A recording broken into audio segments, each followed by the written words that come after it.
Hello, people of the internet. Ian and Joe here. This is the Something Vloggy CADW challenge.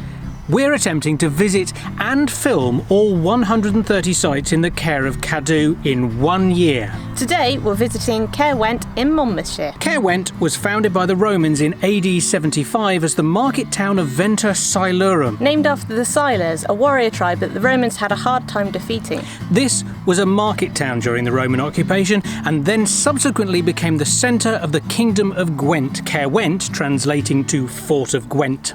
The Roman ruins are said to be some of the best preserved in Europe. So it was one of those things that I didn't realise just how much the Romans were involved in Wales. I don't know why, but I always assumed that they didn't get this far. I didn't think that this place was as big as it was. Yeah, we actually visited this years ago, but we only looked at a couple of little bits. Not realising that there was more of it tucked away and all over the place, really. It was big. It's about 4 times the size of what I originally thought it was. It was a major town, wasn't it? Yeah. It was a market town for the Silurs. And the only reason we stopped here before is because we were driving past and saw the sign, which is a great way of discovering all sorts of things. This wall, there's far more to it than meets the eye because it's just going on. And this way round you've got all your defensive positions and it's right next to this rather spectacular looking field of growing things. My knowledge is expert when it comes to this, but it's very impressive, just this bit here, and it's just wall. We're going to go and have a closer nose at things. On a day like today, when the weather's stunning like this, it's quite easy to see why they built this here. You're in quite a wide valley, so it's going to be where people are travelling through naturally because it's easier to walk along the flat than it is to go along the tops of the hills. In the distance behind me, you're not going to be able to see this, but that's the River Severn down there, which means a river crossing, which means communication with the rest of the UK, although back then it wasn't the UK. So it's a strategically important point. Add that onto the fact that they were making quite a bold statement to the Silurs who they'd defeated at quite some cost. And this is the perfect place for this encampment. And it's not just an encampment, this is a town, and quite a substantial one. So these structures behind me would have been hollow with a platform higher up for an archer to stand and look out and see if anybody's coming and prevent them from coming any further if they're not wanted. But it is a big structure. It's an absolutely stunning place to be. It's really quiet. I mean, filming now is the start of the holidays and there's just nobody here. It's really serene and peaceful. I mean, you can just every now and then hear traffic in the distance, but that's it so far. We've seen one family come. So come and have a look at this one, because it's worth it and it's free and the parking's free and it's all good. Approaching the town from the south, this is your entranceway to the fort. There are 4 of these because it really does sort of sit on a crossroads. Admittedly, they are slightly staggered. What's going to happen is you're going to arrive here and you've either got to go all the way around the outside of the thing or you go through.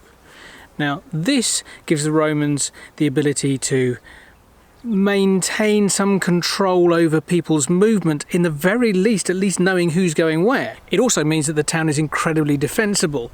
You've only got 4 areas of weakness, realistically. The 4 entrances that you have to really guard particularly well in order to stop people coming and going as they please.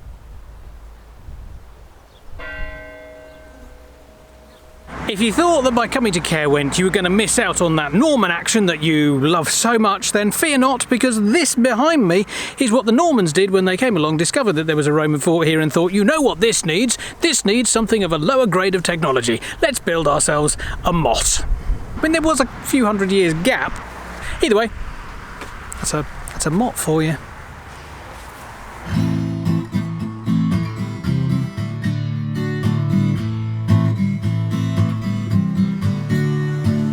So over this side you've got the Basilica, which is apparently quite an impressive building where all of the administrative stuff happened, and then over there you've got the marketplace where everybody came and sold stuff and there were little cafes and things like that, which sounds very nice. I think I'd have rather liked it here.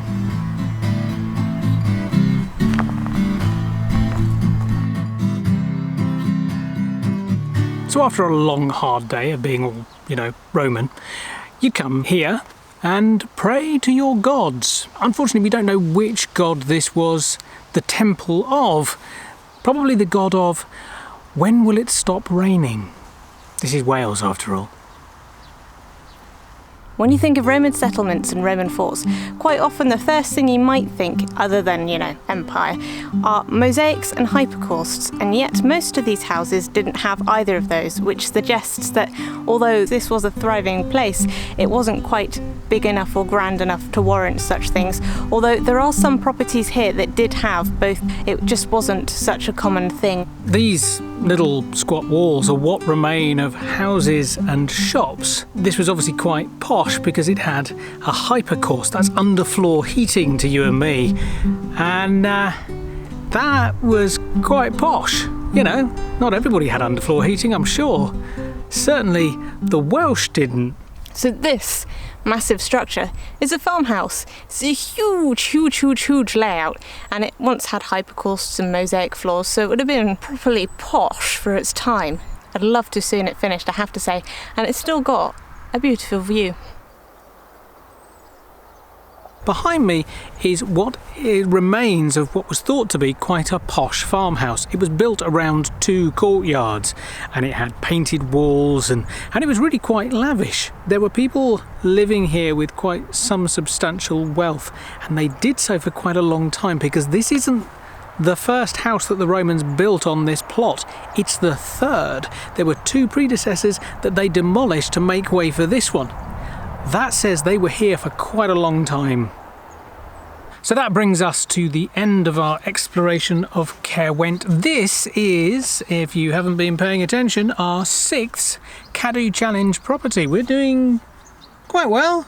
We've done 6. We've done 6, yes. Out of 130. Yeah. This one was quite a long way to get to bits of it because it was all spread out because it was a town. Yeah, it was. So it's like we walked around a town today and we bought nothing in any of the shops. It was rubbish. Well, that's partly because the shops haven't been here for hundreds of years. Could be Although, why. I wanted one of those sort of leather skirt things made out of funny slat things. I mean, who doesn't want one of those? I wanted a pair of Roman sandals because they look really comfortable. I suppose they had to be because, That's what there was. Long way to walk. A lot of marching going on. Enough of us rambling about footwear. What did you think of Caerwent? It was interesting to see what's been excavated and what's here and how much there still is, because there's not many places that have this much. This is one of the biggest sites of this kind in Europe. Yeah. So for that, it's worth seeing, and it's a nice round walk. I liked it. I found it interesting, but I found the wall more impressive than the actual ruins. And we're used to looking at castles. You've got yourself into the castle mindset. Got castle mindset. It's quite interesting to see the sizes that the buildings or the rooms would have been as well. There's clearly quite a variety of buildings here and a variety of sort of standards of living, if you like. They're all pretty good standards of living for the time. An awful lot of technology that, like the hypercore systems, which make you nice and warm and toasty and dry and that sort of thing. And drainage. Oh yes, which kind of disappeared after the Romans went away. What did the Romans ever do for us? That is a good question. That is it from us at Caerwent. We will be heading off to explore another CADW property in our next episode. Once again, we'd like to say thank you very much to our patrons for making this possible. And what else? Don't forget to subscribe if you haven't already. And then, if you want to get notifications, click the little bell to give it some ears. See you next time. TTFN.